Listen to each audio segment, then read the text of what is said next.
Maybe I'm just an alien.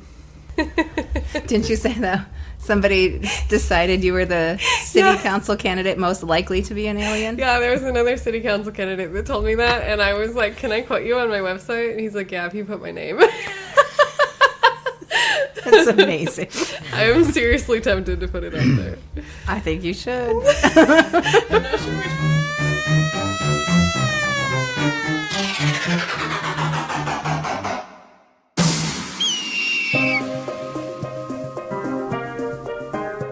Welcome back to Speaking Truth to Goodness. I'm one of your hosts, Patti Robrahn, and with me, as always, is Jerry Atkin, and we're thrilled to embark on Season 2 with you, where we have found our way into the evolving political landscape of Portland. This season is particularly special as we are joined by Andra Vltavín, a queer, non-binary social and climate activist running for City Council in Portland's District 4. They have connections to 350 PDX, Extinction Rebellion PDX, the Democratic Socialists of America, and Portland Mutual Aid Network. Their focus is one of regenerative work for the community in Portland. Andra joins Jerry and I as our guest host and will introduce us to 4 other transformative candidates shaping the future of the city.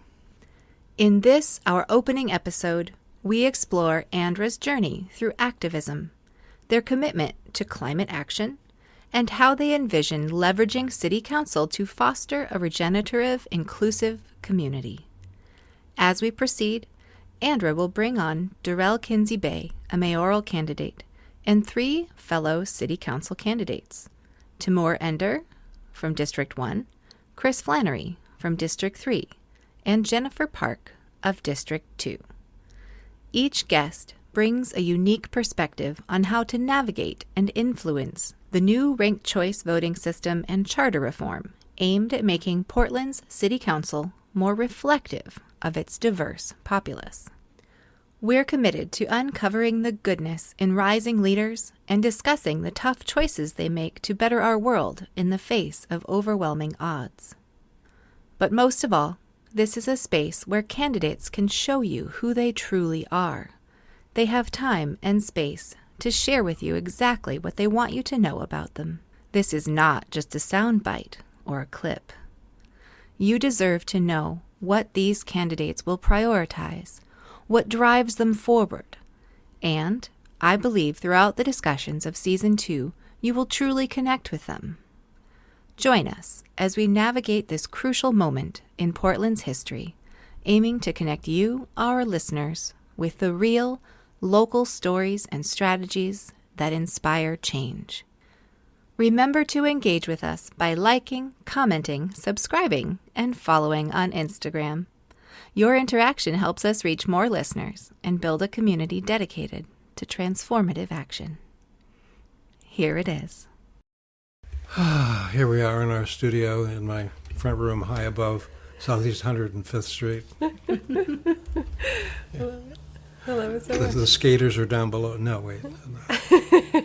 In the spirit of the podcast, who you are is an important part of the story. It's not just Agreed. What you believe, what you want to do. Right. But it's so I did a talking about my life entitled "How I Got This Way." Right. So part of the story is how you got this way, Right. which will be an extraordinary story. Okay, I'm through interrupting now. You're good? You're good? Yep. I guess my first question to you is, what is it about what's happening in this year's City Council race that made you decide it was time to put yourself into it? Yeah, so there's a wonderful confluence of things going on. Honestly, I decided to get into the race well before I knew about all of the transitions in the government going on, which is really interesting. So mostly my path to running for office has been the fact that I've been involved in climate activism, and I've heard so many of the climate activists in the city be frustrated by the decisions of the city council, and most of our actions have been, please tell city council to do X, Y, and Z for the climate, with almost no recognition and even some betrayals that have happened that I can definitely talk about as well. And so seeing that, hearing that, I was devastated, and I'm like, okay, we clearly need to get climate activists on city council. And I think I even went to documentary showing called Once a Braided River, and the panelists after that showing said something like, hey, if anyone wants to run for city council, all of the seats are open. And I wasn't sure if they were joking, but I was really interested, and I did email the organizers. I didn't hear back from anybody, but I was like, okay, but I feel like there's something here. And so in looking more into it, I learned about all of the transition going on. So we're going from 4 city commissioners to 12, which is already a big jump in representation. We've split the city into 4 distinct districts. So each district will have 3 councilors to represent them specifically, whereas the 4 previous city commissioners were citywide. So they could come from any place, and often they were coming from the west side. And so there's not as much east side representation historically. So there has never been a city councilor from east of 82nd Avenue. Whoa. That's a lot of the city. Yeah. Yes. Unrepresented. And I joked that on the maps beyond 82nd Avenue it says, terra incognita, here be monsters. Right? It's like, it says this part of the city doesn't exist. Well, Jerry, 10 years ago when I moved to town, I heard from my neighbors, oh, it's called Felony Flats out there. Well, that's Lent specifically, yeah. Yikes. I mean, right. Yeah, there's a On the assumption? sidebar, it was the highest crime rate in the city, though everyone believed it was Northeast and North Portland. It was not. Yeah, and it's Felony Flats, some because a lot of recidivists coming out of jail came to live in this neighborhood. It became sort of a catchment basin. So it needs some loving attention. Go away. No, wait, it doesn't work that way. What did I miss? Well, I think that when you're talking about the recidivism and the felony flats, so to speak, I think it brings in the social activism aspect of all of this. That you know, we've had historic redlining, we've had really discriminatory policies around race, and that's part of why we need greater representation. And also to kind of continue answering that question as well that you asked. Ranked choice voting is also happening this year for the first time in Portland, which is so exciting. And I think it's radically going to change how we're experiencing the voting process. And there's a lot of money going into educating voters on how to do this properly so that their votes will count. And we get to choose, for the city council race specifically, you get to choose your top 6. So, and your first vote, your first choice will probably get your vote unless for whatever reason they either are the majority candidate or they're eliminated as the results come in. So basically what happens is if your candidate is a big favorite, once they get 25% of the vote plus 1, then all of the rest of the votes get split evenly among those people's second choice candidates. And then if no one gets at least 25% of the vote, then the person with the least amount of votes in the whole race gets eliminated and their votes get redistributed among the other candidates until we have 3 clear winners. And so the situation means that when we have 3 clear winners, most people will get multiple people that they voted for, or that there will be a lot more representation. There will be a lot more relationship between what you wanted and what you get. So that's a good definition of what representation means. Thank you. Yeah. And so the education piece is really important because I recently learned that when Maine instituted ranked choice voting, they did have to throw out a lot of ballots just because people hadn't filled them out correctly. And even the people who did fill them out correctly still only voted for one candidate. And so it's huge that the charter reform included a massive budget for voter education so that we can help people understand these new changes and move forward. So where is that education piece found for people who are kind of just tuning into this idea that, oh, this is a whole new world this year in our elections, is there a website or PSAs or what's that method like right now? So I think it's just portland.gov. You can get a lot of information there. I don't have the exact URLs, but the election office is doing a lot of the education, and I know that a lot of it is trying to center LGBTQ and BIPOC communities especially, and I know there's some pushes toward getting those educational materials into retirement communities as well. And then there's also public grants. I think the process may have just closed for that, but you can apply as an organization for a public grant to do some of the voter education. And then in the candidate education sessions that they've been doing, they're really saying, like, part of your role in running for office is educating your voters. That is your job right now. Okay. And so some of that's falling on us, which I think is good. Like, that's what we should be doing. We should be a resource to our community members.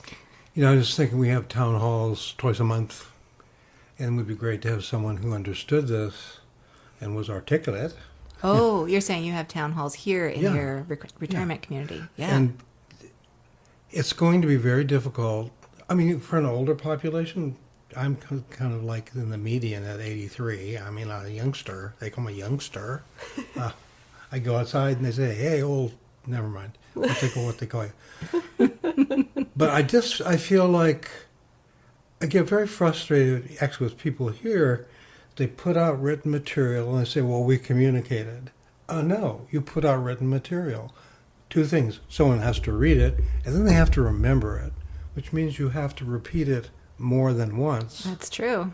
And if it's as complicated as this is, and it is complicated, it's going to take people who actually have some skill in communicating this information out there. So I don't know if there'll be a group that emerges specifically to do that, but I really believe every retirement community, they will be bewildered, and there will be people who use their bewilderment to undermine the process, because there are people who do not want this to work.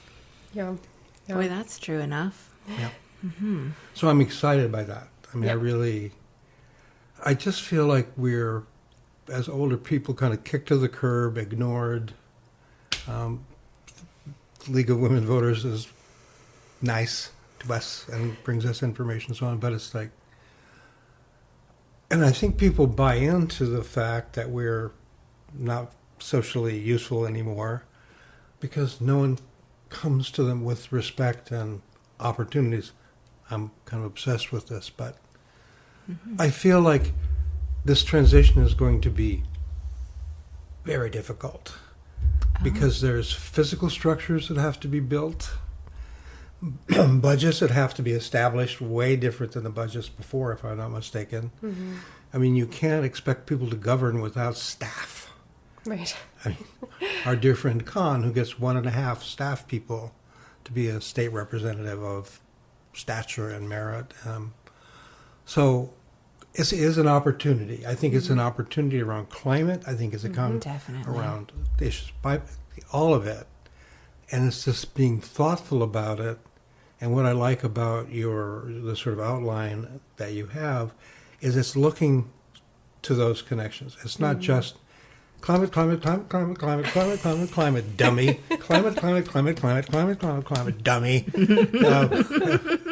Which is satisfying. It feels good, but doesn't move us forward. Right. I don't think even climate activists or a lot of other activists, can I have my tantrum around intersectionality as a word? Let's have a really complicated word to talk about how oppressions are interconnected and have to be understood together. Okay, now I've had my tantrum. But the idea is, identity politics definitely tended to have people pull toward their specific interest without understanding that you cannot deal with anyone's interest until you deal with all of them, because otherwise you're going to lose. Mm-hmm. If you're not together and you don't have an analysis, that's a long word too, but to win, we have to be together and we have to understand why we're together. Mm-hmm. and we have to be together. So Yeah, and I really love that because I'm already seeing this play out in the way that people are running their campaign. So I have been actively collaborating with multiple people, even within my same district, who are running for office, because we know that 3 people can get elected. And it really works for us if we can all start collaborating ahead of time. And something It's amazing. it's very cool. If you told me a year or 2 ago that politics could be this collaborative, I would have looked at you like you were crazy. Oh, But that kind of gives me chills because it's so, everything you've told me is just so different than the very negative viewpoint that I come to the table with. Yeah, it's really exciting, and I mean there's certainly some cattiness around, like that is just still there. We're still in transition, right? There's still things that are changing, but I'm really seeing people respect the fact that every single candidate is coming with their own community backing. They're already in some ways community leaders in their own specific area. So whether or not any particular one of us gets elected, we are the people who are doing the work. And so knowing each other and networking with each other, understanding people's communities, moving in shared circles, learning about what's important to each of us, it only improves the city as a whole. For sure. I'm too excited to speak, which Patti knows is rare, because these are the ideas. So here we have a practice, something concrete that's being done that shows those of us who are noticing that it all is all connected. Obviously, there's patriarchy and there's capitalism always on top of everything, white skin privilege. And we don't succeed unless we all succeed. Right. The climate community cannot be successful unless it's part of a larger social movement. And people say that, but now what you're doing is actually the practice, is the ability to take that idea and give it reality and understand that in the long run you want to win, but in the long run what matters is we have progressive people who understand, who have created, I don't even want to use the word network, that's too mechanical a word. You're connected. Yeah. You're people who appreciate each other for who you are, value each other, and really want to work together. Yeah. Don't not have to work together. Want to work together. Absolutely. Oh, can I say the R word? Revolution. That's revolutionary. It's revolutionary. It's revolutionary. It is. Yeah. Imagine being united instead of divided. I love it. I think the thing that stood out to me the most as you and I have talked, because we're friends, on the way through this campaign that you're running, was how I realized that you on some level were not looking at this as, oh, I can do some good if I get elected. You're looking at this as, I'm going to be doing good just by being in this race, because it seems really clear that your presence and your total focus on the issues that matter to you are kind of inching everybody up toward you, right? It's not a zero impact. I mean, that is forcing the other candidates to address what you're talking about. And that's fucking amazing. And you called it, like you were actually running as activism. Yes. Yeah. And I don't know if that's a thing you thought of or if it exists elsewhere in the world and I just hadn't heard of it before, but it's amazing. Yeah. And I think that idea has so much power. I mean, imagine other people in their late 20s through their 30s or whoever, honestly, but people who are younger, people who are millennials. In their 80s? If you want, if you want. Just as once. But like It is a lot of millennials, because, right, like I'm of the opinion that I'm middle-aged here. I'm 44. I no longer feel like what I'm working for is building my world. Like I'm trying to see what the people younger than me want and need and be able to facilitate that. So you're younger than me, but I go all the way down to my kids. My kids are 12 and 14. And so I'm looking at what needs to be done through all of those eyes. Right. And so I just think it's really important what you're doing. Yeah, well, thank you so much for saying that. I really appreciate that acknowledgement a lot. And it means a lot to me that the campaign is also serving the people. And I mentioned that the voter education is part of that. And as I'm looking at a lot of the people running this year, and I think in local politics in general, there is this sense of like, I really, really deeply care about this particular issue. I have a lot of experience in this particular issue. And I am running as an activist in these issues, whether that's union or LGBTQ rights or climate activism. A lot of the local candidates have their thing, right? And we're all learning about each other's things. And last year, one of my favorite events that I went to was through an organization called Our Portland that got a bunch of progressive candidates together, and they were doing a bunch of breakout groups and panels and just learning from each other and kind of talking about, what do we want this to look like? What do we want Portland to look like?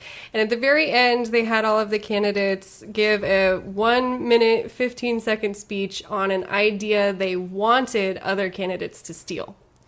And it was beautiful. Cool. That's a great. Yeah, it was such a great prompt. The things that came out of that were really potent. I got to talk about the critical energy infrastructure hub in a group of 100 people, some of whom had never heard about it before.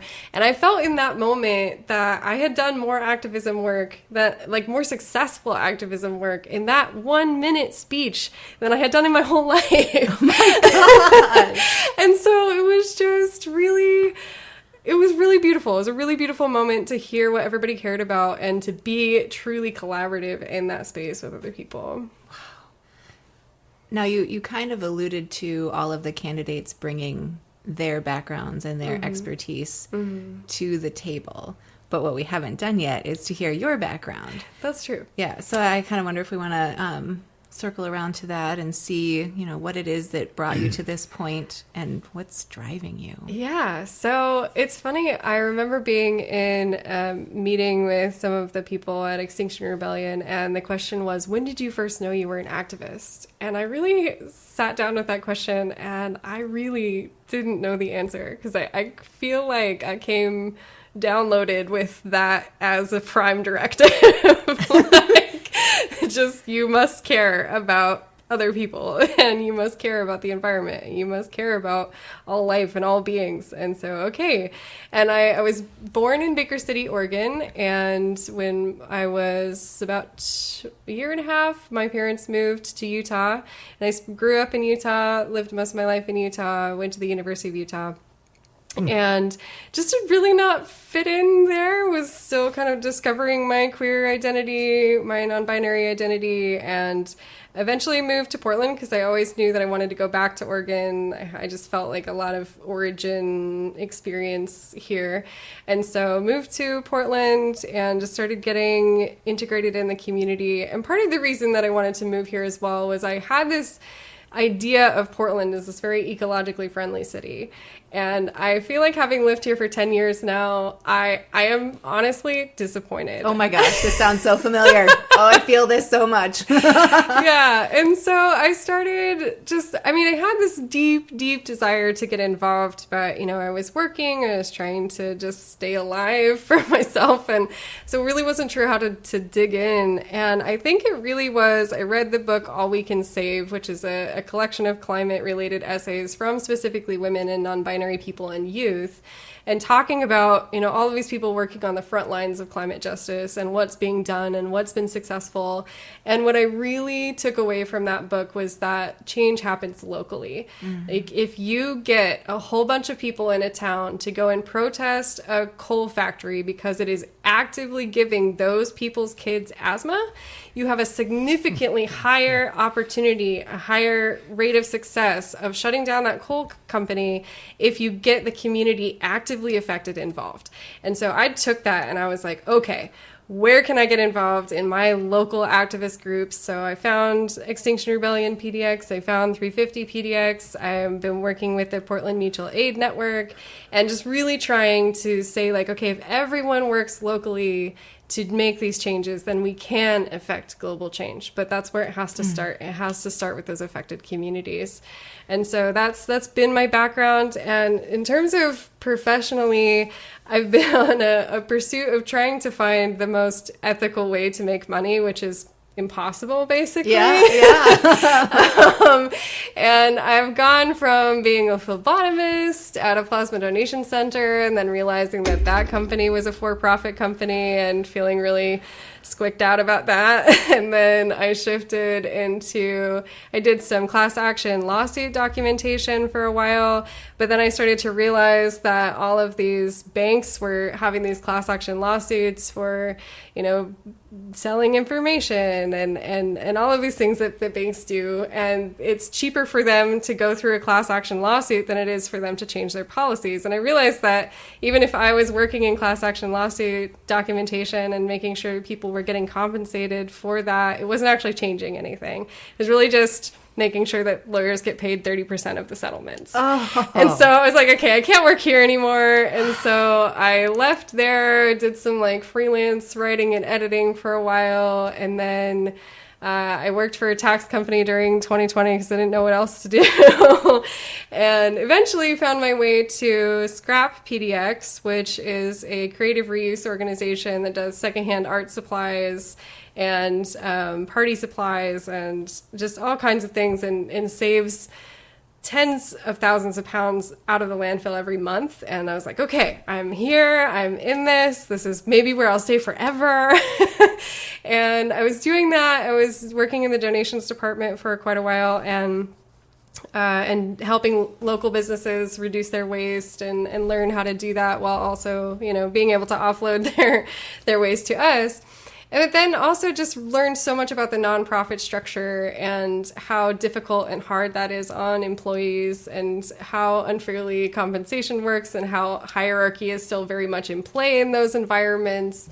And it's really a struggle when you have a board of directors that is not directly involved in the day-to-day running of an organization, and then they're the ones making decisions and they're just not hearing their employees. And so ultimately that became, unfortunately, a fairly toxic environment. And I deeply, deeply love Scrap, and I still definitely go there, but it was really hard for me to see the internal workings of nonprofit sector and just see that it was, I like to call nonprofits zombie capitalism, because there's no like CEO at the top who's talking about, you know, how much money they're making, but there's this sense of like they're still in the same rut as these other capitalist structures. They're still working on the same hierarchy. They're still working on not listening to their workers, and it's not their fault. Like they're trying to do this to get funding or they're trying to stay within budget, but it all comes back to just like how we're struggling to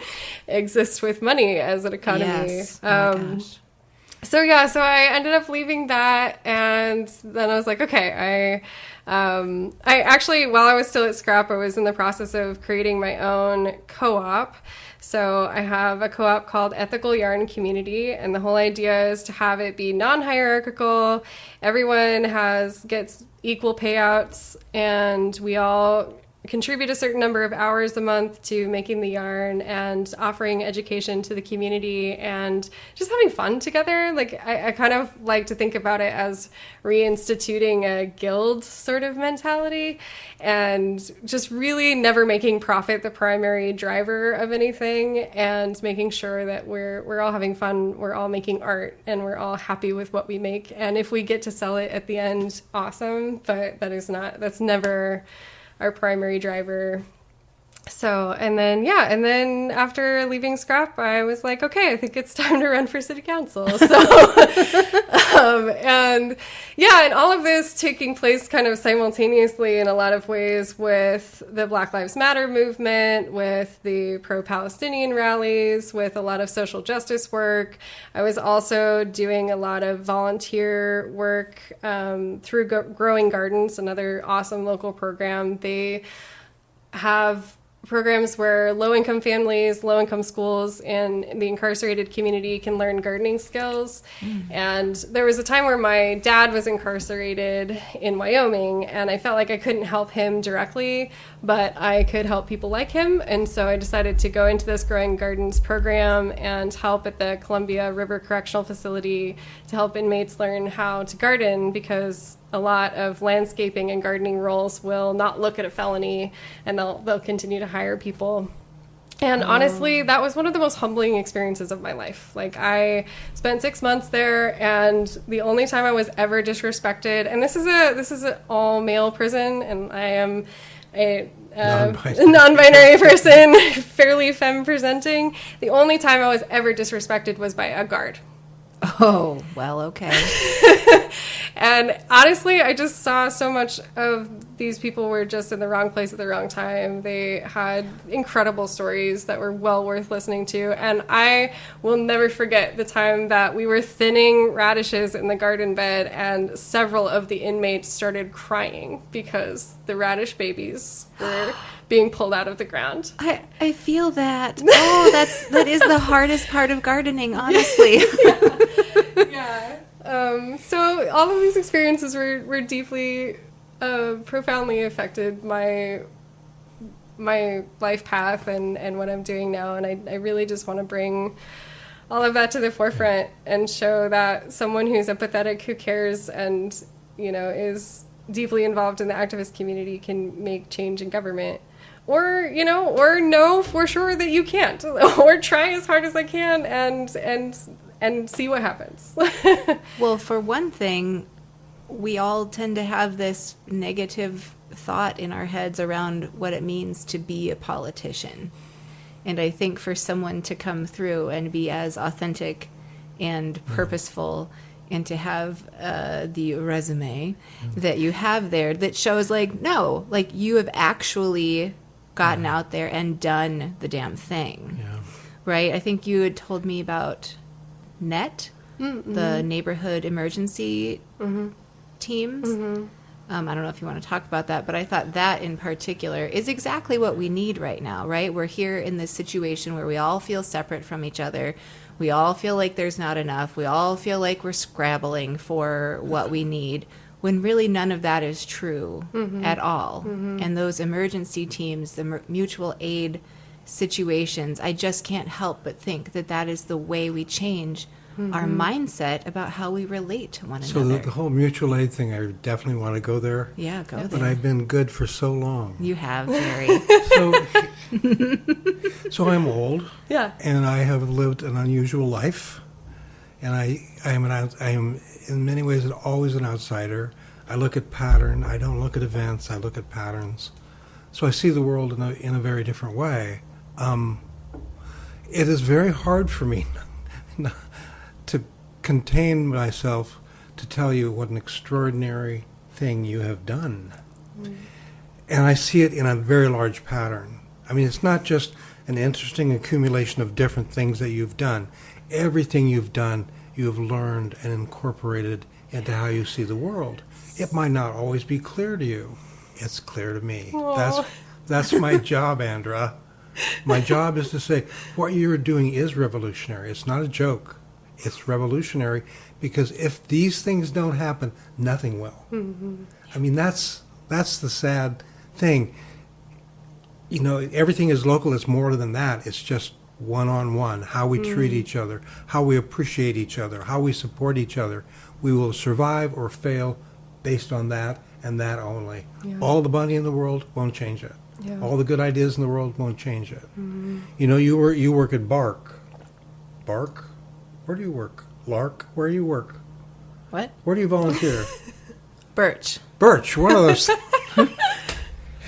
The beauties of aging. So you are working with people who are, I'm sure many of them houseless, people who do not suffer from food. What's that? Well, so Birch serves, what their tagline is, serving the working poor. So they serve people who do not qualify for SNAP benefits, but still would classify themselves as struggling. And how much have you learned in doing that? Oh, a lot of things. Yeah. But if you don't do something, you don't learn something. So this educator, John Dewey, that was his belief. If you want to learn about a fish, you cut one up. I mean, you don't study. If we don't, we are changed by experience, not by ideas, very much. Ideas are important, and they're a structure, but as artists, we all agree that art changes people in a different and more profound way, because it involves our whole being and not just the the reasoning software currently infected with malware that we think defines us, right? We're not rational beings. So. But to be as adventuresome as you have been, to do so many different things, from working in the dirt, working with wool, working with... It's like you have no idea what a resource you are. You have no idea. I do. I really do. And Patti knows I do. Yep. I'm not making this up. I want you to be represent me, but I don't live in your district. I know. but what I'm saying is, and in a different form, in lots of ways, but Confom is a very similar. She doesn't want to be a politician. Honestly, I've known her for 25 years. She does not want to be a politician. She does it because we're trying to save us all. Exactly. Yeah. And the more that the progressive candidates coming in and influencing this process of this campaign, it's a great opportunity. It's going to be very difficult because most people don't have a structure to understand the truth of what you're saying. They can say, you did this, you did this, you did this. No. I'm there with you experiencing, working with prisoners. I could tell you stories. I won't because we're interviewing. But transformation is possible. I've just been hanging out with someone who lives here who is probably the leading reform prison warden of this generation. And his belief in inmates, his belief in what he did with it. So I don't know if Scared Straight's one of the programs that, and if he says, oh, no, I didn't do that. The inmates did that. I created a space that allowed them to do it. I didn't do it. Do not give me credit for it. Do not make me hurt you. I mean, he's adamant about it because people want to give him all the credit. He doesn't take it. So, and when I look at the common process you're in, the more that you deepen your understanding of it, and you've shown a really deep understanding of why that matters and how it works. If no one won, we would have changed the city. If no one won, we would have changed the city. So now we can talk about mutual aid, but I couldn't just... And believe me, I've done so many different things for so long around social justice and the understanding that you show of the process, trust me.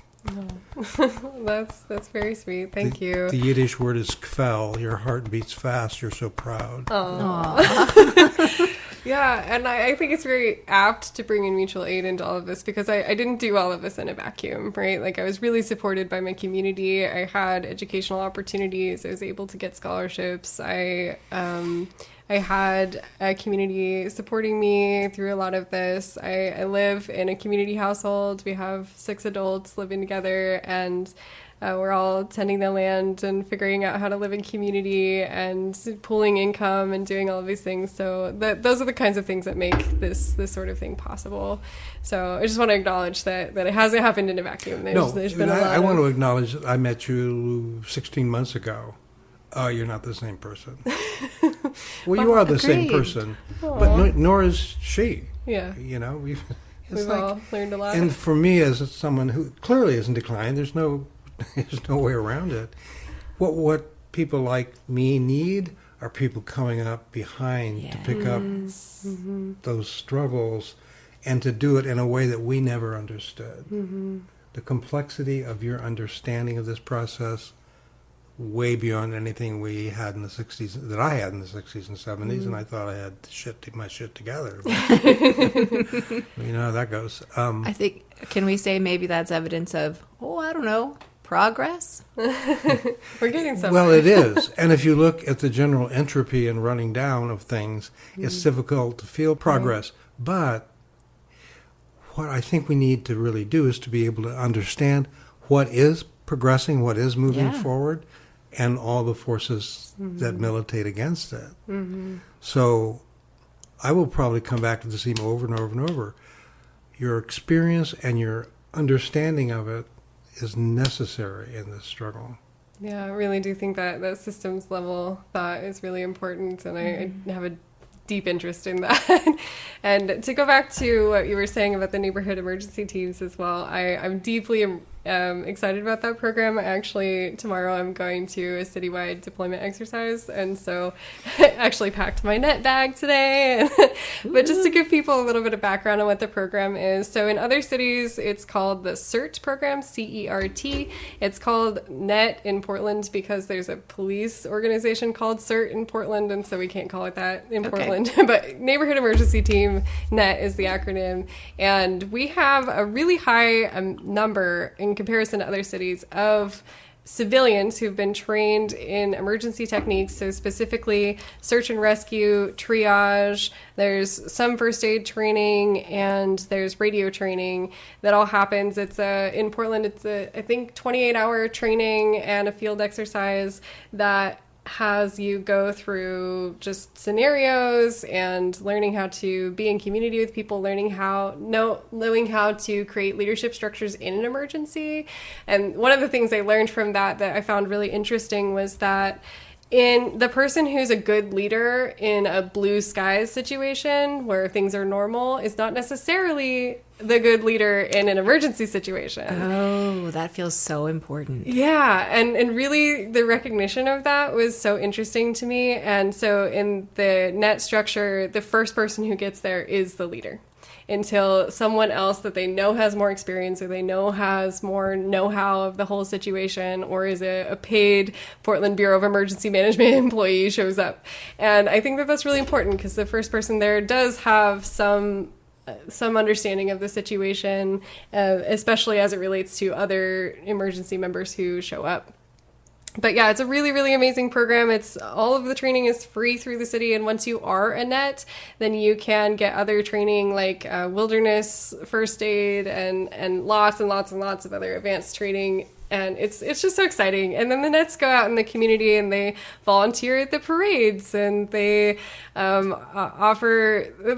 out in the community. They're there, they're present. And then you get assigned to your individual neighborhood. So I'm in the South Burlingame neighborhood, and then we meet once a month and just talk about disaster training. And this is particularly important in Portland because, as most people know, we have the Cascadia earthquake that is due any time now. And something that I learned in the net training is that all of the fault lines on the Ring of Fire have had an earthquake in the last 50 years except ours. Oh.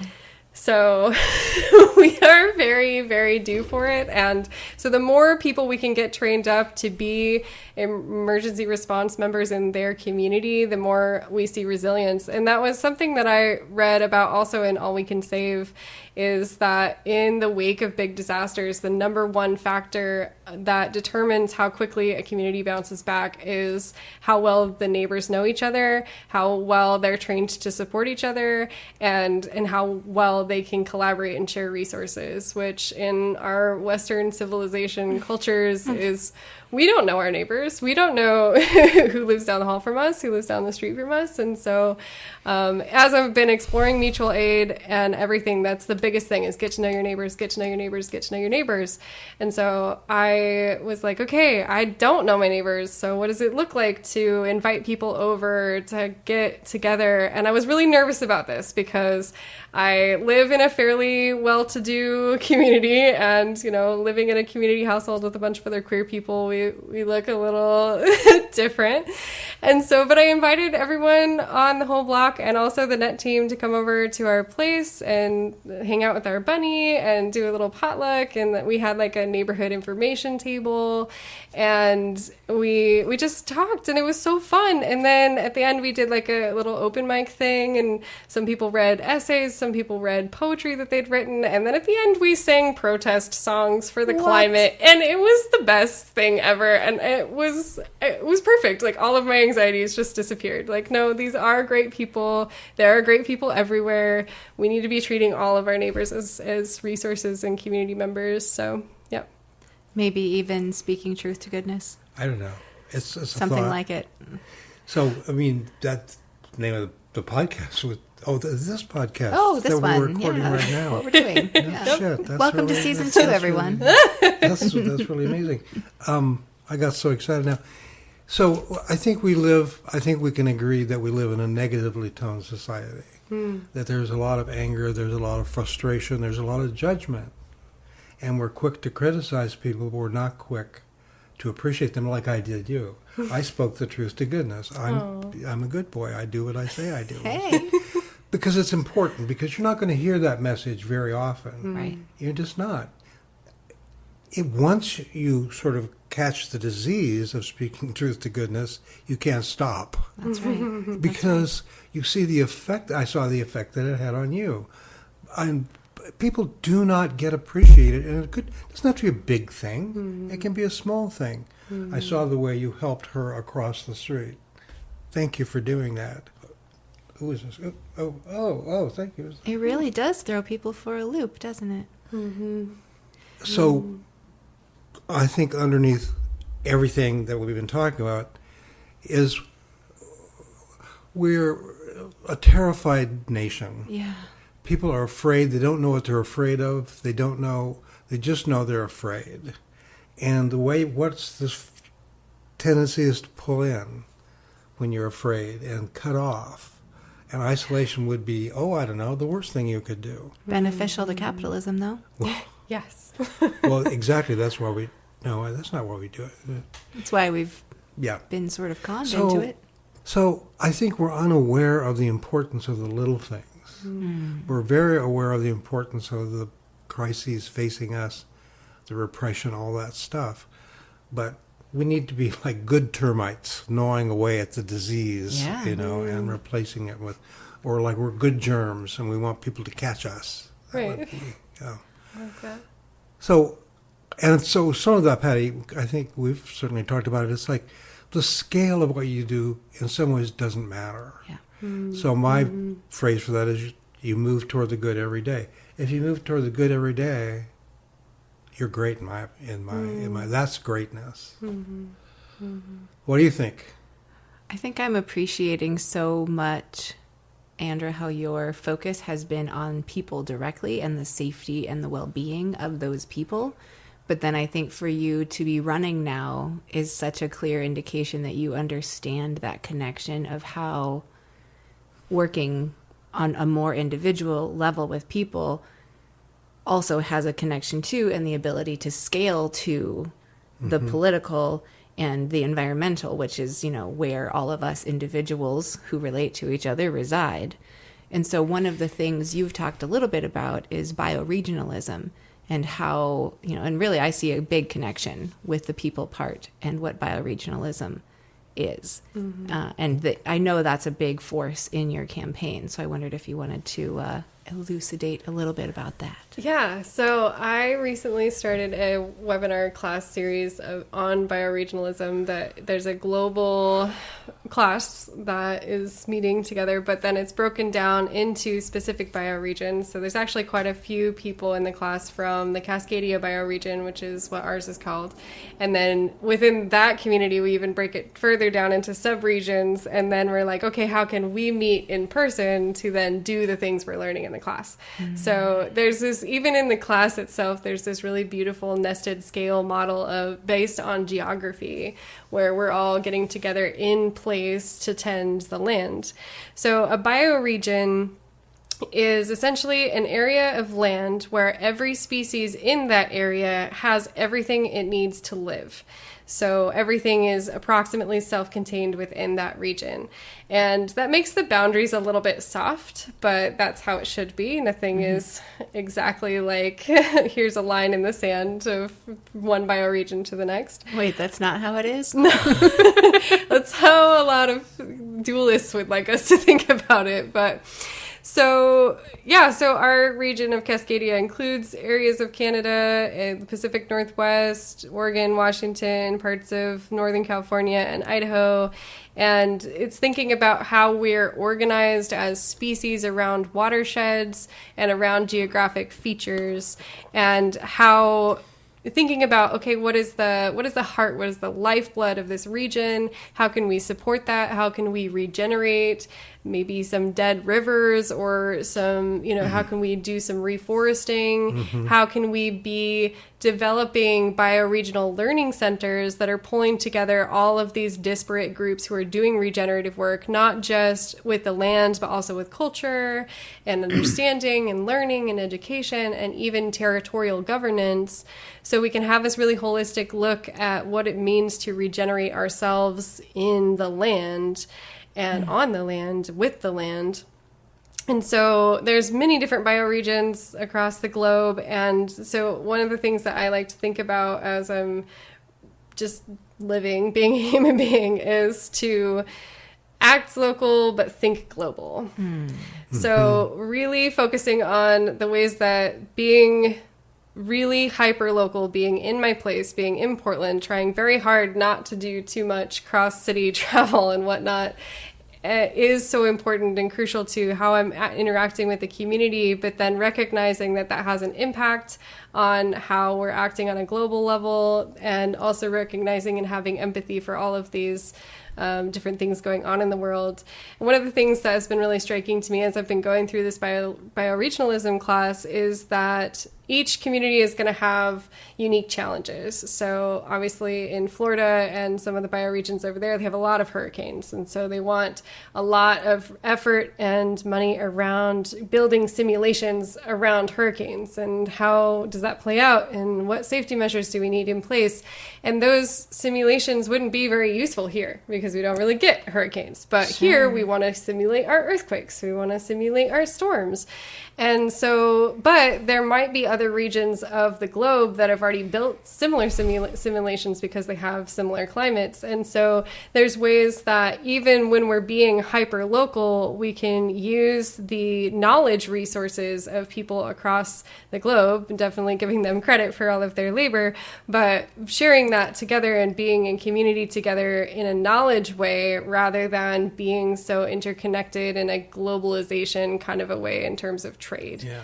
And what comes obviously to my mind and learning from indigenous cultures and their practices. Yes. So this Eurocentric worldview is not helpful. It just really isn't. And so many good things, my daughter's a climate activist as well, are going on around the world that we need to be learning from and aren't. Because you can work on a small scale. It doesn't have to be a massive project. And indigenous communities and poor communities around the world understand that in a way that we don't, because we have all this privilege of and the world's connected. Everything is connected. Did you notice that? Yes. What do you mean? It turns out the land from which we draw our energy and all of our resources, we're connected to it? Huh? No, we're not, but we should be. Well, yeah. There you Because, we are, even if we don't acknowledge it. There you go. So again, so I don't know how long ago it was. I was in Boston. I told you a lot of my stories, but I was in Jamaica Plain, staying with friends. I was up in the attic in a little dormer room. It was really hot up there, and I was reading a book by Paula Gunn Allen, one of the leading indigenous authors of the previous generation. And I came across, I was just reading, and I was kind of, and I just read this sentence: "The people and the land are one." And my head exploded. Literally exploded. Not literally. Please, I mean, not literally. just like splat all over. I had to recorrect my grammar. But there's something in me, as someone of indigenous heritage, not raised in relationship to that heritage, knows that truth. And that sentence was just like, I've never had another experience like it. So now I have carried that in varying degrees of consciousness with me for the last, just got to be 25 years ago at least. And I don't know how we get that knowledge back into the culture, is that we're not separate from the land. We're part of the land. And there is this very real way that we can't be healed until the land is healed. Yeah, part of, I think one of the very first things, the very first webinar of this bioregionalism class, they said at one point The answer to where do I belong can be found in the question, where will I bury my bones? Whoa, oh my gosh. And that, I sobbed for the better part of 2 days after that, because I really had to sit down and think about, what does that mean? Where is that place for me? Am I doing that work? Would that place accept me? And just all of these things. So I've really also been feeling very open and expanded by that concept. Yeah. And it's interesting because the bioregional learning that I've been doing is very, very centered in Indigenous wisdom.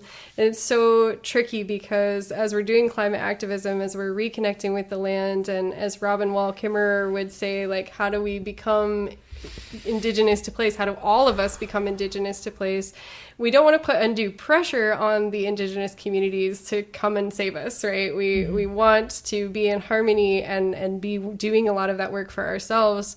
But given that the Indigenous communities and other global majority communities have been so ostracized from decision making, there's also this duty to reach out and make sure that they have the opportunity to be involved, that they're not required to be involved, but that they have the opportunity to be involved. And there's a lot of resistance. Yeah. Tribal politics are very difficult to penetrate. There's no question about it. Well, and it's complicated. And I've actually been reading this book called No Spiritual Surrender, Indigenous Anarchy in Defense of the Sacred. And it's amazing. And there's a title. Can you say that again? So, No Spiritual Surrender, Indigenous Anarchy in Defense of the Sacred. And it's, as a person going into politics, it's a tough read because it really criticizes a lot of what a government has done, of what even nonprofits have done, of what even activists have done, and just really dissecting all of the performance aspect of all of that. And so I don't at any point want to require that the Indigenous community participates in the government. Like, there's a lot of ways in which we are still very much occupying those lands, and the government is in a lot of ways illegitimate. And so recognizing that and also still wanting to make change is so hard. And there's just like a really profound balance of, can we make change? I think so. Can we exist in these current structures? Can we change these current structures? I hope so. I'm not sure. But I kind of have to see them from the inside to find out. And so that's kind of where I'm at, is like, this is my attempt to really understand it from the inside and say, is there saving this? Is there something like beneficial and pro-social about the structures of our current government? Or are we really looking at building parallel structures that pay no attention to them? So have you spent any time with Con Baum? I haven't spent time with them directly, no. This must happen. Agreed. This must happen. Because she is another flavor of you, from a slightly different generation, in the middle of a much more, even than city council, politicized in a way. There's a structure she's dealing with. But she only agreed to become a candidate because of climate. Yeah. And she's sort of key in the... So this is my favorite T-shirt, which I just got. And you say, what does that say? It says Indigenous Resistance. Beautiful, beautiful. Yeah. So it's all complicated. I mean, there's so much, and I think the way this, connects to trying to how we are able to incorporate Indigenous knowledge in a respectful way. I mean, it's really complicated. And there's a lot of, and I think when I think about issues about race in particular, white people have no idea the effect of generations of oppression. Mm-hmm. Not something happened, get over it, and that's, white people would like people of color, BIPOC people, to get over it. Mm-hmm. Can't we? It's the hunting. Can't we all just get along? No, we can't, because there's all this healing and all this repair that needs to be done. Yeah. And in general, I think white people have no idea of the depth of the pain that doesn't go away just because you say, yeah, I'm sorry that happened. No, that. Right. So the way in which you approach, and my experience over all these years is, you're going to get a lot of anger when you move into non-white communities, which I have been able to do, and I'm so grateful for. So there's just no appreciation of how complex it is to have generations of oppression. It's in your bones. Yeah. It might even be in your DNA, for all I know. Yeah, I think studies so. show. So then I'll introduce that term, cultural humility. So there's a long story behind that, but the idea is if you enter into a different culture with humility and appreciation, be surprised how often you actually are accepted. And that started when I lived in Africa 60 years ago, and it's been going on ever since. So there's a very simple, it's kind of like some of the simple words we've been using, mutual respect.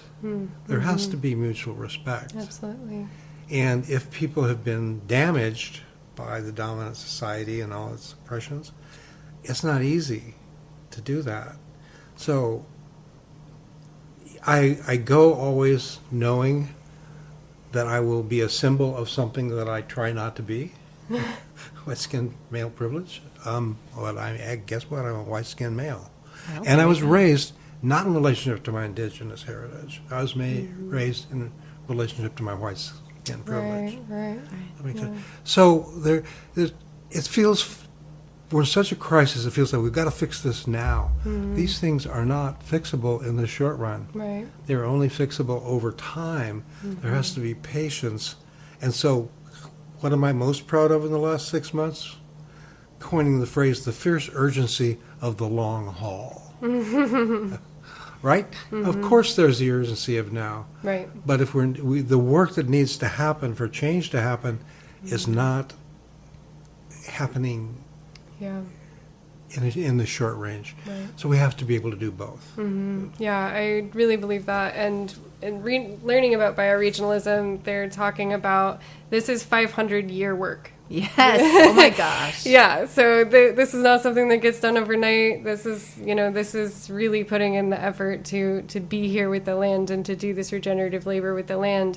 But I also think it's really important to recognize that the most recent statistics that I've been looking at says that in order to keep the global south livable, we need to stay under 1.5 degrees Celsius of warming. And to do that, rich countries need to cut their emissions to zero by 2030, which we're in 2024, and that seems highly unlikely.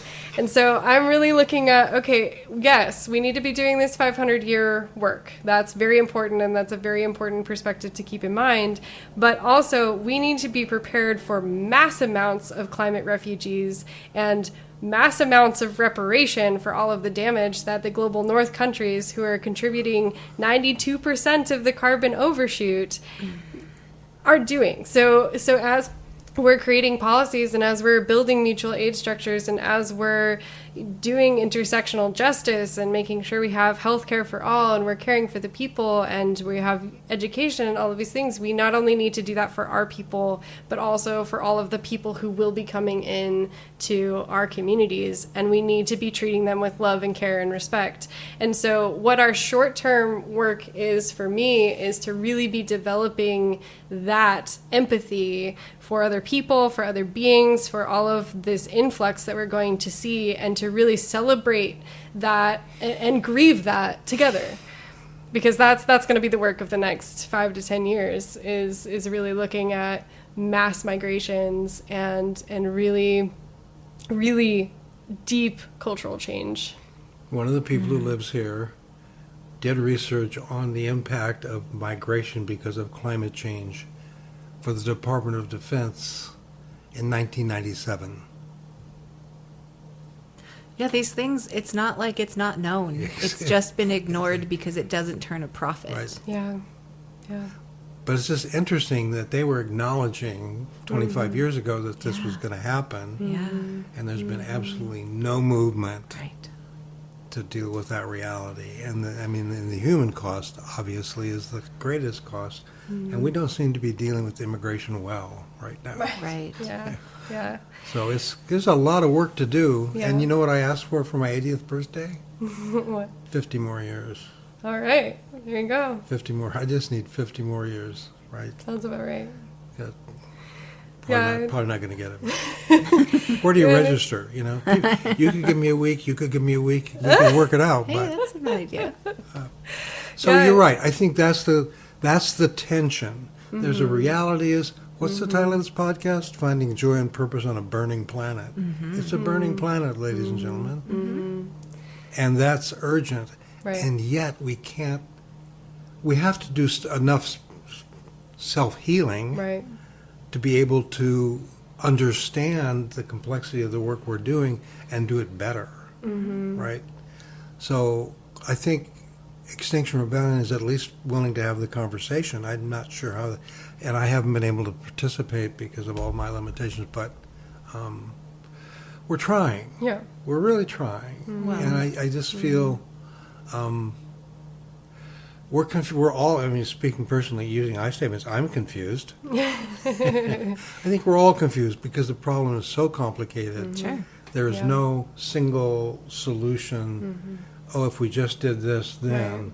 No, it's much more complicated. And But we si- never give up. That's what's Right. lovely about Yeah. us. Right. We never give up. We never give up. But I tend to, maybe it's oversimplification, but I always tend to think if we, as a cultural value that we're building now, start to become in a place where what we care about is increasing well-being for as many people as possible, because that inherently has a climate aspect to it, obviously. Absolutely.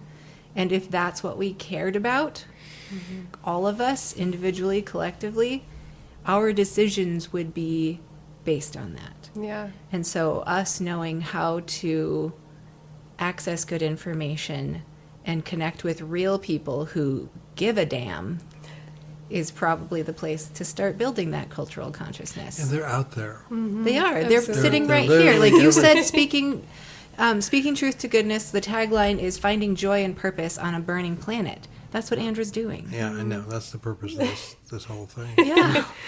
Yeah, and as you're talking about just that deep community care for not only other human beings, but also the land and all of the beings on it and supported by it, that really is a key component of the degrowth idea of really bringing in these ideas of animacy, of being the land, not there's nature and then there's me, but I am nature. Yes. My gosh. And then also really looking critically about, okay, we've been determining our metrics of success by GDP and profits, and that doesn't actually measure any of the things we care about, like family or love or fulfillment or satisfaction or mental health or any of these things, right? And so as they're looking at there's lots of different indicators that are being thrown out there by economists and other people who are looking at, okay, actually we don't need as much GDP to be happy as we thought. And so if that is true and we start maybe repurposing military spending toward education, toward healthcare, toward I think you solved it. right, toward actual well-being, then we can start generating this community care.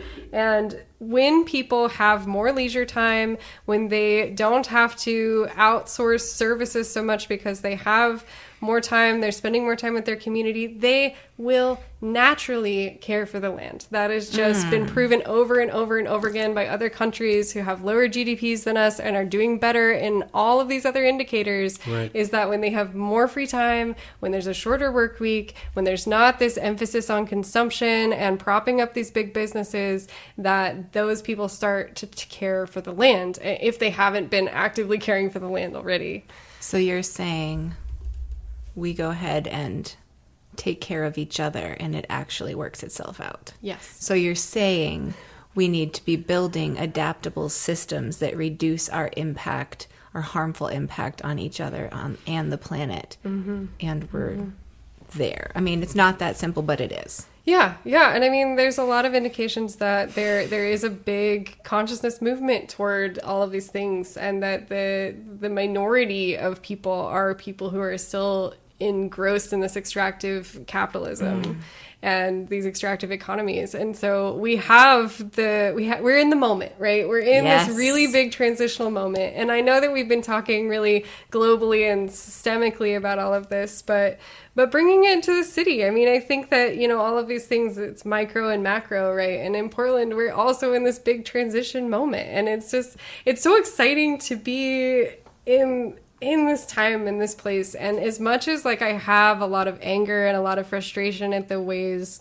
that obviously all of the economic and imperial and colonial practices have got us into this place, after you get through and sort of accept that anger, there is an honor in being the group of people who might help to move forward and to be more caring and more empathetic and return to the old ways in new ways. And Almost like a bridge. yes, yeah, being the bridge and connecting those pieces together. So I really think there is an honor. And I think that getting to that place of honor after the experience of anger really requires the acceptance of how bad it is. You have to be and sit with the grief of it all. And you have to even sit with the very real possibility that we might not be able to fix this. And I think really being there and really sitting with that and saying, if we cannot fix this, what kind of a person do I want to be? That's interesting. I think that's come up for us. I choose to live the way I choose to live. We either make it or we don't. But we have, again, that sort of honor, but also that joy. And I write about everything somewhere. Somewhere the idea is the edge is dangerous, the edge is scary, the edge is where all the really great people are. So we get to hang out together. All good, all good.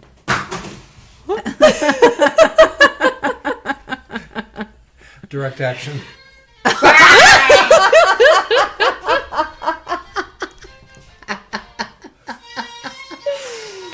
It doesn't work. I am not defeated. Oh no, what are you doing? That was a phone getting stuck in the fridge. Yeah, well, never mind. Yeah.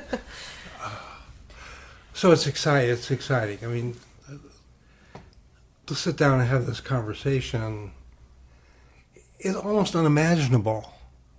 Almost. Do you know But what here I we mean? are. It's because real. all I of us promise. are in a process of change.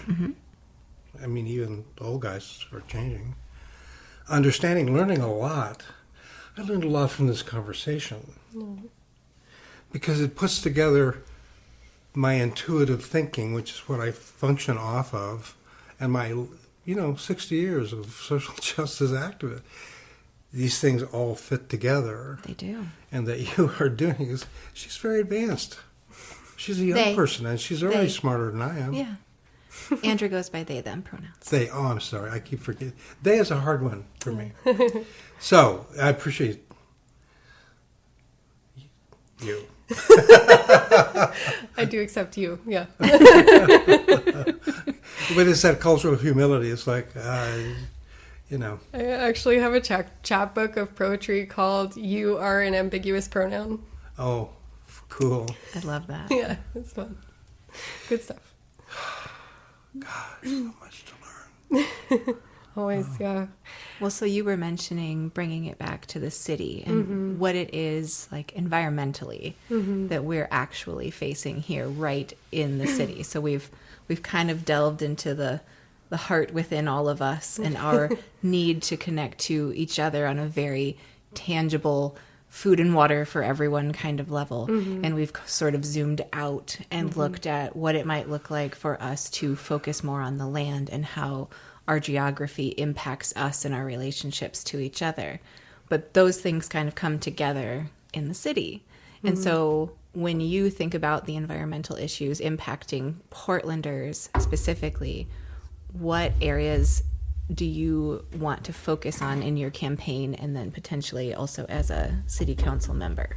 Yeah, so The Critical Energy Infrastructure Hub, which I briefly mentioned earlier on, is a area in North Portland that houses over 90% of our oil storage and also all of the jet fuel used at PDX. And it's located in the liquefaction zone right next to the Willamette River. And so in the event of the earthquake, which we're definitely due for, a lot of those oil tanks would break open and spill directly into the Willamette River, and it would constitute the biggest U.S. oil spill to date.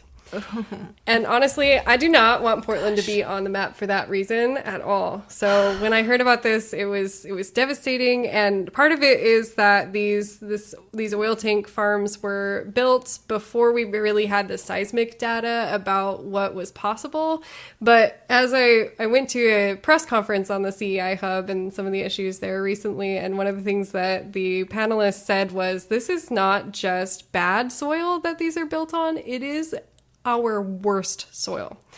And part of that goes back to, honestly, not having respect for the indigenous lifeways, because a lot of the biodiversity and the sort of wetland style of the rivers was taken away and honestly terraformed to deepen shipping lanes, which increased profits.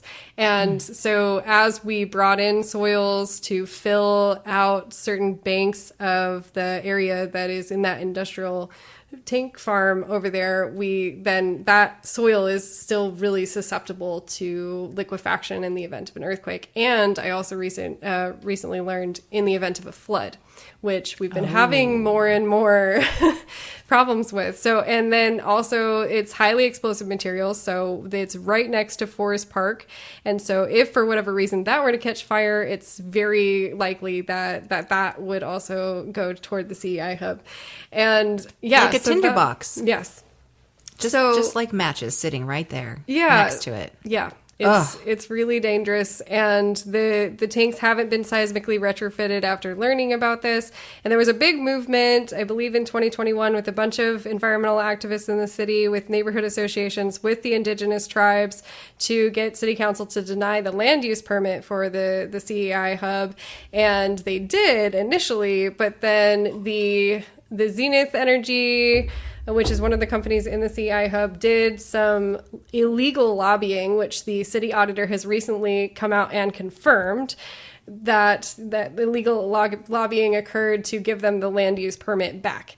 And so we're still honestly in much the same situation, even though Zenith Energy and other oil companies over there are saying they're going to shift to natural gas. That's also just kind of a misnomer, because natural gas still pollutes the environment. It's still explosive. It still causes a lot of issues. You still have to build these pipelines that are going through the land and causing harm. So we really need to be, at the very minimum, seismically retrofitting these facilities. We need to be looking at dispersing the oil throughout the state, and ideally phasing out fossil fuels altogether. Sure.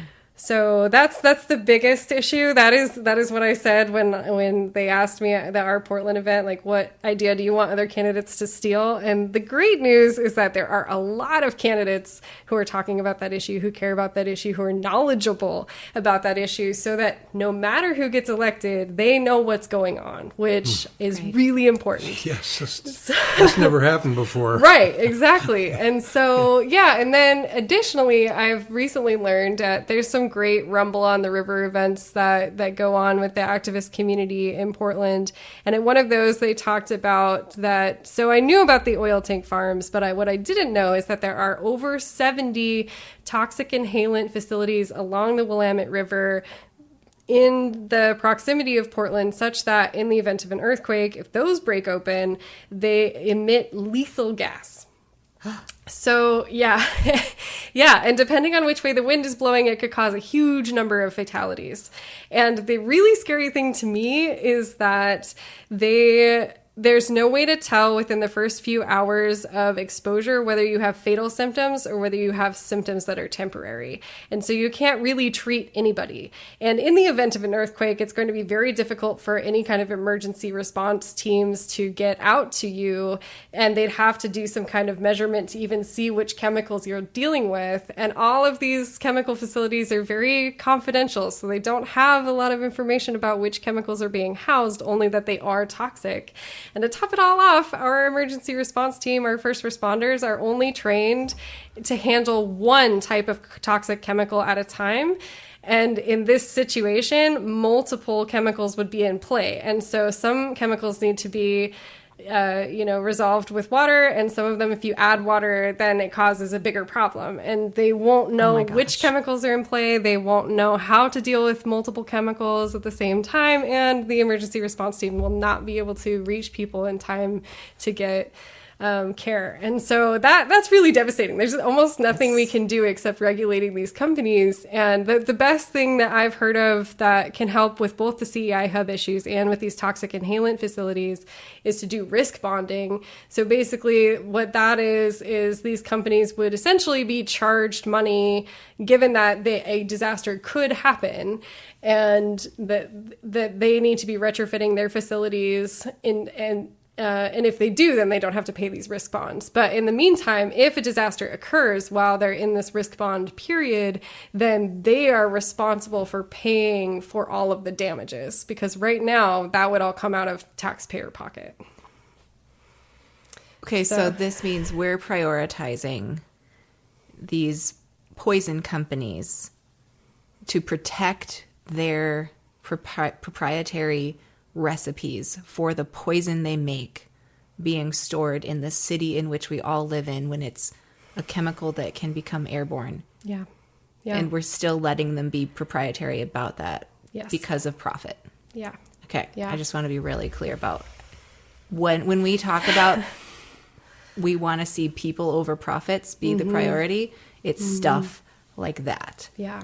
Because we are protecting the pockets of people who already have overflowing pockets when they're putting the people with so much less in danger. Yeah. And something that I feel really strongly about in all of that is we need to obviously be educating ourselves. We need to be putting pressure on these companies. We need to be removing some of the confidentiality, like you said. But as I'm reading the Portland City Charter and all of the reforms and all of the changes that have been done, and I'm reading the list of powers that a city government has, one of the things on that list is the handling of hazardous materials. And so for me, nothing is more representative of a failure of our current city government than the fact that we are at so much risk of this oil tank farm and these toxic inhalant facilities. That is a huge responsibility of the city council that has just been overlooked or been sidelined or backburnered, or and has outright betrayed the community. Exactly. And it's devastating. And so for me, the city council, based on the charter, they're responsible for a lot of the infrastructure, for the roads, for, like I said, the hazardous materials, the streets. There's a lot of infrastructure type safety, things like that. But yeah, the hazardous materials, it needs to come into play. That's our job. We're supposed to keep Portland safe. And, we can talk about, police all day long, but that's not going to protect us from all of these facilities if and when there's an earthquake. It feels embarrassing that we've missed the mark so far in terms of what the responsibility of local government is, right? It's to protect us. Yeah. And clearly we haven't been protected. No. And the land hasn't been protected. We have a much more antagonistic relationship to those structures. Yeah. When you're right, they should be making us feel safe. Yeah, that hasn't happened recently. No. Things to think about. Yeah. Well, I have a lot of hope. Oh my God, it's going to be chaos. This changing of form of government. It's 2 years of chaos. That's what I predict. It's inevitable. You take this bureaucratic structure and try to deconstruct it and find a place for all these new.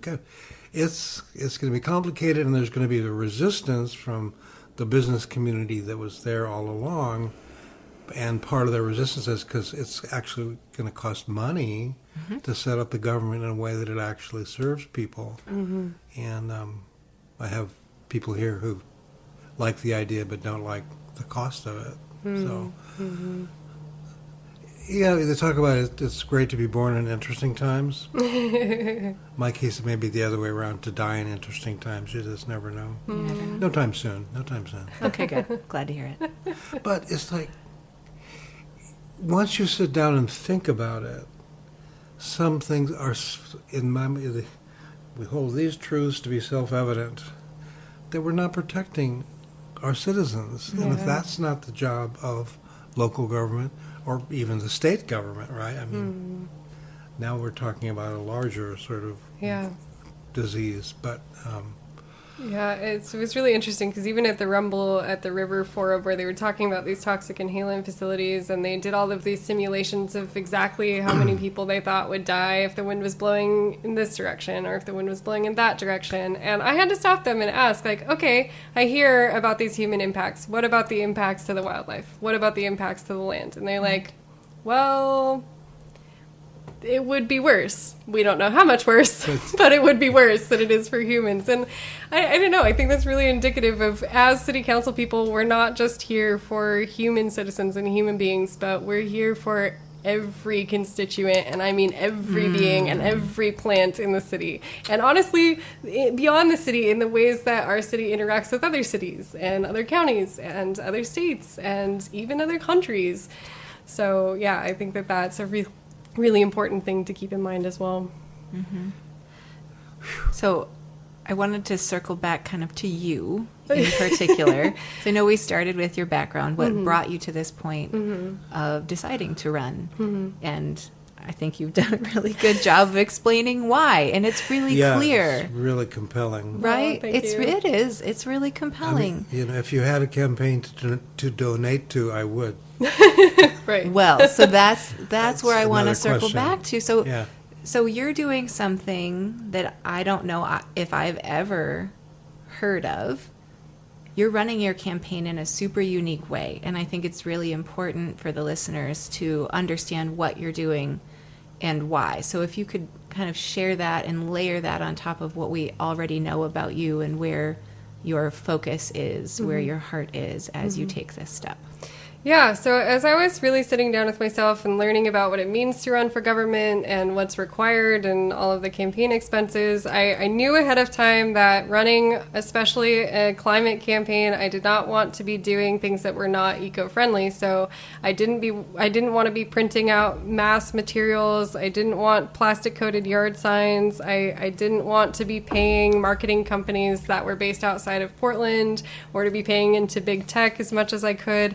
So I really sat down and I'm like, okay, what do I want to spend money on? And the answer was almost nothing. I am an artist and I have designed websites before, so I could do that on my own.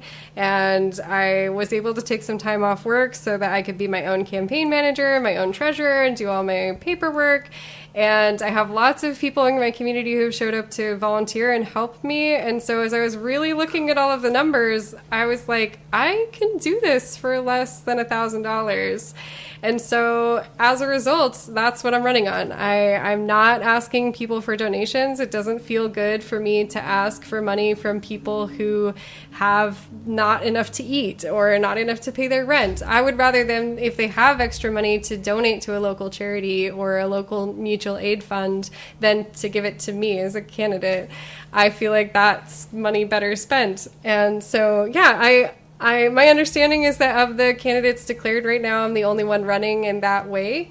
And I think that that's very unique. And there are a lot of people running through this small donors election program, which is a very cool program, and it helps keep big business out of politics. It allows for people to match funds 9-to-1 with the city. So if you donate $5 to a candidate, then the city will match $45. So $5 turns into $50, and that is true up to $20 from an individual person, which is great. But in order to get certified through that program, in order to actually start getting those matching funds, you have to receive at least 250 donations from unique individuals. And I was really looking at it, and I'm like, okay, if 250 people donate $5 to my campaign, that's already more than I anticipate spending. That's over $1,200. And I don't know what I would spend the money on. And I even asked people, like, what am I supposed to spend the money on? And the answers I've gotten have not been great. I mean, it's like you need to hire campaign staff, or you need to pay for voter data, which I'm like, okay, I'm sorry, but if you are signing up to register to vote, you maybe do not realize that your voter data is being stored in a database that then politicians can pay for. It's like $750 to pay for all of this voter data that has your address and sometimes your phone number and maybe even your email in it. And I just don't feel good about using that personal information. It's not mine, and I don't want to pay for it. Like, it's more than I want to spend in my entire campaign just to buy access to the voter data. So, ooh, I did not know that. Yeah, it's really weird. And people are like, oh, but you can do this with it, and you can do that with it. I'm like, that's not better. So I'm not asking for donations. I am funding my own campaign. I want to show that that you don't need money to run for politics. I want to show that ranked choice voting works, that it allows for people like me to get into office or to succeed in any kind of way, really. And that because we have 3 counselors from the districts, I have a better chance of running without money. And a lot of other people have told me, you can't possibly do this. You would make history if you do this. I'm like, okay, well, there's really no other way to run, right? Let's make history Let's then. make history, yeah. So, yeah, and we'll see how it goes. I mean, it's different. And so the best way people can help me is word of mouth. I'm running social media campaigns. I'm out in the community. I'm at protests. I'm at activist groups. I'm involved. I'm attending events. So that's really what I'm doing. That's my campaign. I don't want to be a person who's pushy, who bothers people, who calls you on the phone and says, please, please, please donate $20 or we're not going to save the climate. Like, no, that's not the way. So, yeah, I'm just a human being. I trust our voter pamphlet also. Yes. We have the voter pamphlet is not something that every city has, every county has. And so I really, as a voter, I would rather not really hear anything from political candidates and just read their blurb and able to go and visit their website and make my own decision, because everything from billboards to plastic-coated yard signs to TV ads, it is not authentic. It's not real. It's not like, it might not even be true. And so what does it look like to just let the candidates speak in the same way with the same number of words as any other candidate for the same amount of money? It just feels like a no-brainer to me. Right. I mean, truly, why should money influence our decisions in that way? Yeah. Because this is capitalism, dummy. Yeah. If it's not making money for somebody, what good is it? Really? That seems to be the way it's thought of, and that has never made sense to me. Mm-hmm. Yeah. Old people repeat themselves, but you've won in a sense, you've won the victory already, because you've gone through the process of thinking these things through in a comprehensive, deep way, and not just default setting to what's done or isn't done, and understanding that process in some ways is part of that whole set of core values that you've sort of navigated over the last 10, 15 years of your life. So that's the way I feel about our podcast. If 3 dogs and a mouse listen to it, we've made a contribution, right? Those 3 cats and that mouse are going to get along. There you go. They didn't before our podcast. They fought. Now they're working together against dogs. No. That's the wrong way to go. Or at least they're seeing the goodness in each other. They're seeing and in dogs. So it's But I do repeat myself, but I just think some of this thinking is so unusual that you almost have to repeat it. I'm so hopeful that you are, and you share something in a sense with Khan. Khan doesn't want to be a politician. That should be a requirement to be a politician. Agree. Strong right? agree. And Khan does take no corporate, no PAC. And I think any money that she gets actually goes into community organizing, because she is so tied in such a beautiful way. And so there's little healthy pockets in the abscess of politics. I just made that up right here. It's a good one. It's very visceral. So I think in different ways, and I actually give her more credit than we deserve by far, of rethinking how we imagine resistance, how we imagine collaboration. I mean, there's so many things that you've done that have involved collaborations of different kinds, right?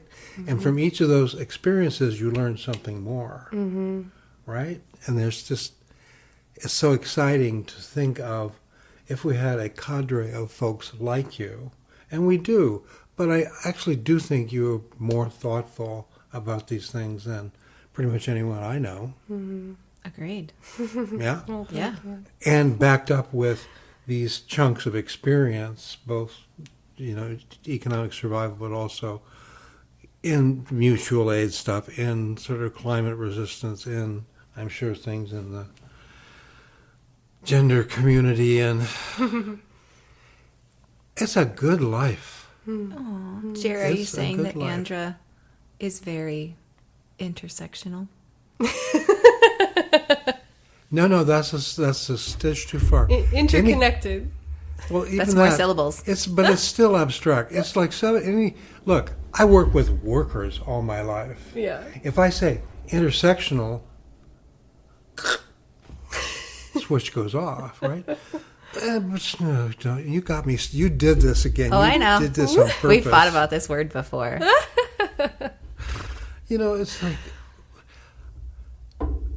we need, and so this is a whole other conversation, not for now, but what is the language that we need to speak to people? Yeah. What is the language that translates our somewhat complicated ideas into language, and the practice of living it allows us to do that. But it's a big problem. Yeah. Abstract language, I do have an issue with it. Yeah. I had this really interesting experience just a couple days ago. I was doing an interview for a possible union endorsement, which I have a lot to say about endorsements. And I probably won't get that one because I'm not a quote-unquote viable candidate, because I'm not raising enough money to show that I am viable. But, whatever. Anyway, that aside, having this interview, and it's very clear that I'm a bit more radical than the interviewer, and that's making them uncomfortable. But as we start talking about the climate crisis, this woman says to me, yeah, the climate crisis is the reason that my kids aren't having kids. And I could see that she was very emotionally affected by that. And so I said, yeah, I have had to sit down with my wife and say, do we want to have kids? Do we want to do this? Is it right? Is it moral to bring a child into this world knowing that we might be on the verge of collapse? And I did a very similar thing that I talked about earlier in terms of saying, like, okay, I'm going to imagine myself in my kids' perspective, knowing that my parents knew that collapse was imminent. And how do I feel knowing that? How do I feel learning about that? And there is that process of anger. There is that process of grief, but there is that honor duty of being, yes, the people who could live better. There's this sliver of hope, this sliver of chance.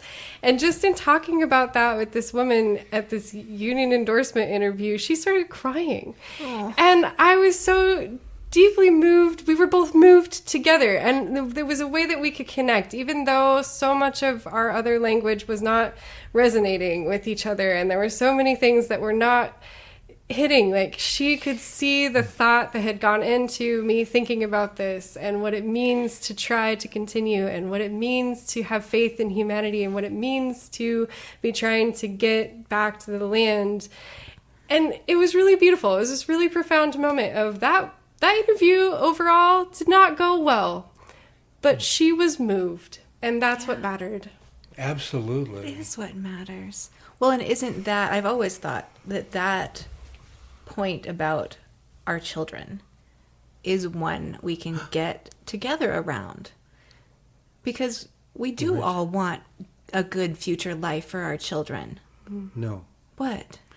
So in Glasgow Climate Conference a couple of years ago, the sign is, Mr. CEO, do you have children? Do you like your children? Yeah. Some people are conscious actors in destroying the hope of their children and their children's children. That's psychotic.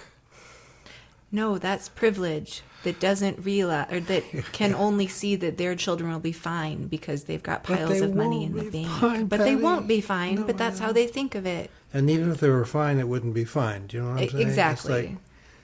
But it's just, I do not understand. And it's this point of how consequences play no role in decision-making in corporate structures. I mean... Not when everything's focused on fourth quarter earnings. Yeah. Yeah. That cycle's too quick to see the reality. Oh, God. You must win. I agree.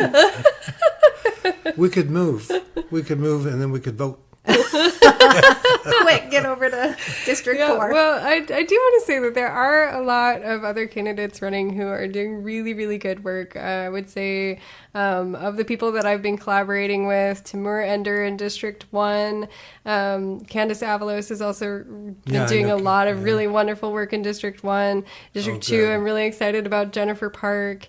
And District 3 has many amazing candidates, Angelita Murillo, and gosh, I'm like blanking on all of the names. But point being, I really do think that this Portland transition, this new government structure, has allowed for a lot of unique people to come and run for office. So we have a lot of good options. And yeah, even in my district, I feel like there's quite a few people I can stand behind. So and those connections, regardless of who wins, who, you know. Mm-hmm.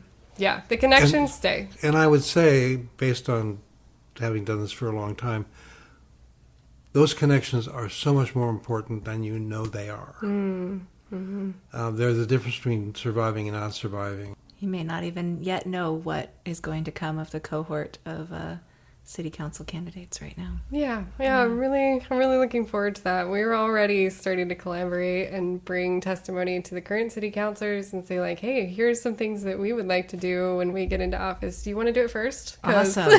Yeah. Here's all of the work. We've already done it for you. Here's some good ideas. Get started. Exactly. Yeah. So it's been great. Are they going to do? How many of them are going to be running? Of the current city council members, so 3 of them are running for mayor, and 1 of them is running for city council in District 2. So all of them are running. Ted Wheeler is not running. Three of them are out of the mix, though, because one of them may or may not be mayor. Right. But they are no longer part of this process. Yes. And because we're going to city manager model, their power becomes way less than it was.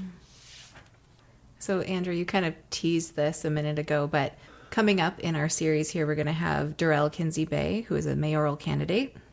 Andra has also invited in Timur Ender from District 1 and Chris Flanary, who is another non-binary candidate, right? Yes. And they are from District 3.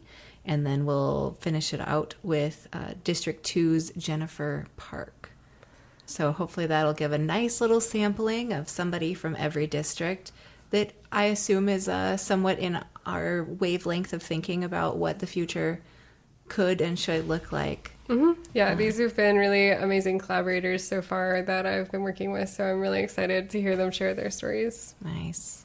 I'm excited too. Our experience has been, as the conversation continues, it deepens. Mm-hmm. So this is like a first pancake. That's right. It's a good pancake. Oh yeah, not like a first healthy pancake. Not like a first pancake, but an early generation of pancake. Well, there you go. But I just think for you had a chance to lay out this overall structure, and now you can go deeper into these things so many of which need to be gone into. So we laid, I think, a really good groundwork for the ongoing conversation, and I, for one, am quite grateful. Same. Thank you for bringing your goodness to share here. Thank you both so much. I feel a lot of gratitude in this room. So thank you. Thank you. Is there any final things you want to say? No, I think just mostly that there is hope in acceptance. There is love in grief, and there is a future, whether it's here with this planet or somewhere else. We've got a chance, and we should love that chance. I'm in. Let's do it. Okay. All right. I think we did it. Is that a wrap? Oh my God, we did it. That was so good. My phone doesn't ring twice in a week. I should probably take it out of the refrigerator. Jerry, I kind of think you're lying. I think it's rang almost every time we've recorded. Come on now. Come on now. You are so bad. Yes, I am. And it's reflected in the behavior of your children. I know, he's getting dirty now.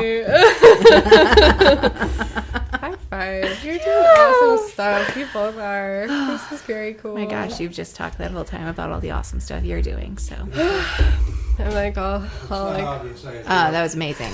By the way, did you hear yourself? I don't know if you did. You probably just like went through it. So when you hear it back, you're going to be like, oh my God, I'm so fucking awesome. Yeah, there were definitely moments that was like, what is speaking through us right now? It's big. Yes. Big. Yes. But in case it's not obvious, I adore her children. Yeah. I adore them too. Yeah. Thank you for tuning in to today's discussion with Andra Vltavín. As we wrap up, we reflect on the powerful blend of strategy and tactics Andra shared, reminding us that the human connection to our activism is what truly transforms.